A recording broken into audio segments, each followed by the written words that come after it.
Ik viens, kurš darbojas biznesā, ir saskāries ar dažādiem laika zagļiem, piemēram, korespondences nogādāšanu. Tagad, lai nosūtītu dāvanu tuvam cilvēkam uz citu Latvijas pilsētu, vairs nav jāstāv pastā garās rindās. Tas nu ir pagātnē. Kopš pagājušā gada Latvijas lielākā privātā pasta kompānija PostService ir izveidojusi 37 pasta terminālus visā Latvijā. Gluži vienkārši atliek atvērt skapi, ielikt tajā paku un vēlāk kurjers to nogādās adresātam. Mēs vienmēr skatāmies, kādā veidā, kā panākt, lai mūsu servis pakalpojumi būtu arvien interesantāki un mūsdienīgāki. Un šobrīd mēs gribam pateikt, ka pasts ir kaut kas mūsdienīgs un kaut kas interesants, ieviešot šo te jauno pakalpojumu paku nosūtīšanā, paku saņemšanā. Tā jau ir lieliska prakse pasaulē, kas tagad sasniegusi arī mūsu Latvijā. Projekta attīstībā investēts $500 000. Atbalsts gūts arī no Kurzemes biznesa inkubātora. Ja savulaik kaimiņi igauņi piedāvāja mums iegādāties šādu pasta terminālu, tad tagad mūsu ražotāji piedāvā to viņiem. Zīmīgi, ka šī iekārta tapusi Latvijā, un tās dzimšanas vieta ir Liepāja. Tur izstrādāta iekārtas sirds, programmatūra, savukārt ietvars jeb mēbele izgatavota Jelgavā. Mūsu klienti redzējuši tikai vienu versiju, bet tas ceļš līdz tai pirmajai versijai gan grūts, jo patiesībā mēs sastāpāmies ar diezgan daudz visādiem zemūdens akmeņiem, kurus mums nācās novērst gan tehnoloģiski, gan programmatūriski, gan no sakaru viedokļa. Esam izmēģinājuši dažādas sakarus un beidzot mums tas termināls strādā un kas ir pats patīkamākais, ka šo te terminālu novērt arī mūsu klienti. PostService kompānijas saknes meklējums jau vairāk kā 10 gadus senā pagātnē. Sākotnēji pastāvēja reklāmas aģentūra Posters, kas izgatavoja reklāmas. Šodien kompānija piedāvā pilna servisa pasta pakalpojumus biznesa klientiem, kā arī terminālu tīkla Mana pasta stacija pakalpojumus privātpersonām. Tā nostiprinājusi savu vārdu biznesa klientu apkalpošanas jomā un šodien sniedz kurjeru pasta un korespondences piegādes pakalpojumus lielākajiem Latvijas uzņēmumiem. Pasta servisā strādā ap 450 darbinieku, no kuriem lielākā daļa ir kurjeri. Pasta stacijas izveidošana bija loģisks solis uzņēmumu turpmākajā attīstībā.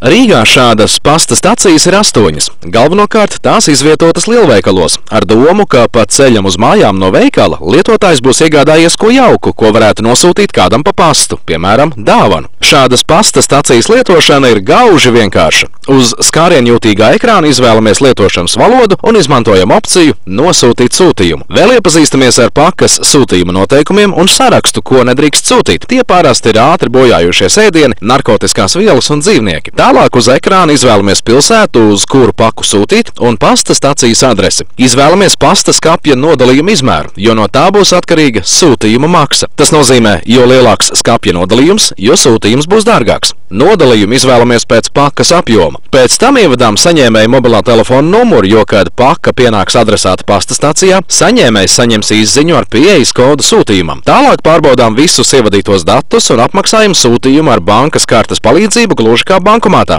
Tad uz ekrāna parādīsies nodalījums, kurš atvērsies jūsu sūtījumam. Tur ievietojam paku un aizveram durtiņas ciet. Pēc aizvēršanas tās automātiski nobloķēsies. Reizi dienā kurjeris sūtījumus savāc un jau nākamajā dienā pakas saņēmējs saņems savu sūtījumu.